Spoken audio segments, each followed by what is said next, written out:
Olá, eu sou a Eliane e hoje nós vamos falar um pouquinho sobre os empréstimos linguísticos que fazemos de outras línguas.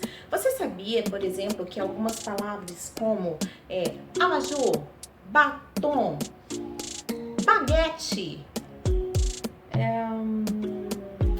shampoo, não são palavras de origem da língua portuguesa? São empréstimos que fazemos de outras línguas.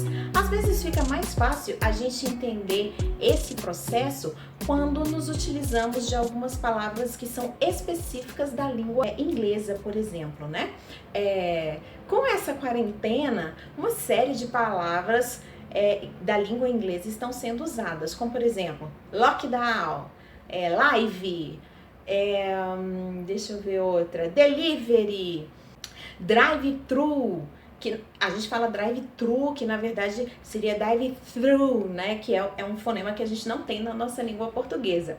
O fato é que existem algumas palavras, então, que são utilizadas na nossa língua, às vezes assim, por uma questão, será, de submissão?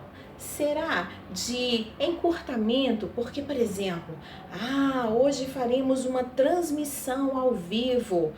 Será que não é mais fácil falar que faremos uma live? Mas o fato é que existem questões que são interessantes a gente pensar a respeito. O grande teatrólogo aí da língua portuguesa, que foi o Ariano Suassuna, deixou uma obra muito considerável, como o Alto da Compadecida, O Santo e a Porca e várias outras peças que são de cunho social, comédias, né, assim, de cunho social, bem importantes para a nossa cultura nacional. Era um senhor que gostava muito de falar isso. Ele era extremamente contra esses estrangeirismos. E eu entendo o lado dele, sabe por quê? Quando a gente se rende à língua do outro, quando a gente pega termos, não é, por exemplo, o caso de futebol, que foi uma palavra abrasileirada. Então, futebol vem lá do inglês, foot, que é pé, ball, que é bola, né, bola no pé. Mas em português nós escrevemos então a palavra futebol. Mas o que o Ariano Suassuna falava era o seguinte, ele dizia assim, que ele jamais iria a um show. Show para ele era aquilo que ele fazia com as galinhas lá no quintal. Show, show, vai para lá, show. Então, ele não usava essa palavra, ele usava apresentação. Então, ele gostava de dizer que não é necessário utilizarmos na nossa língua termos que nela existem. O fato é que por conta de uma série de questões, tá? Que não só assim linguísticas, mas também sociais e políticas, esses termos foram sendo incorporados aí à nossa realidade. Vamos pegar o exemplo aí do lockdown. Por que está sendo utilizado lockdown e não bloqueio total? Porque é uma palavra que está sendo utilizada no mundo inteiro. Mas isso mostra muito essa ideia do que significa esse imperialismo americano aqui com a gente, né? A gente já é uma nação que foi constituída a partir de uma colonização de exploração. Então, essa questão é bem importante para a gente perceber que uma das formas de dominação é exatamente a imposição da língua. Então, será se não existe um americano aí querendo viver em nós?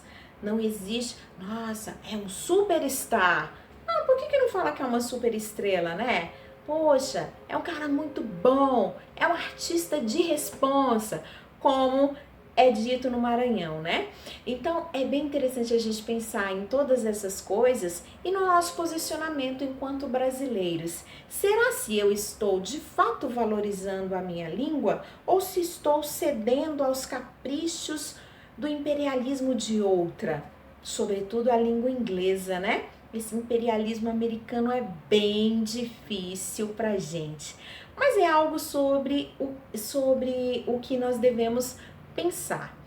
Então fica aí a dica, vamos pensar que no lugar de lockdown existe bloqueio total, no lugar de delivery existe entrega em domicílio, no lugar de drive-thru existe, nem sei traduzir isso, de self-service, gente, self-service servir-se à vontade, né?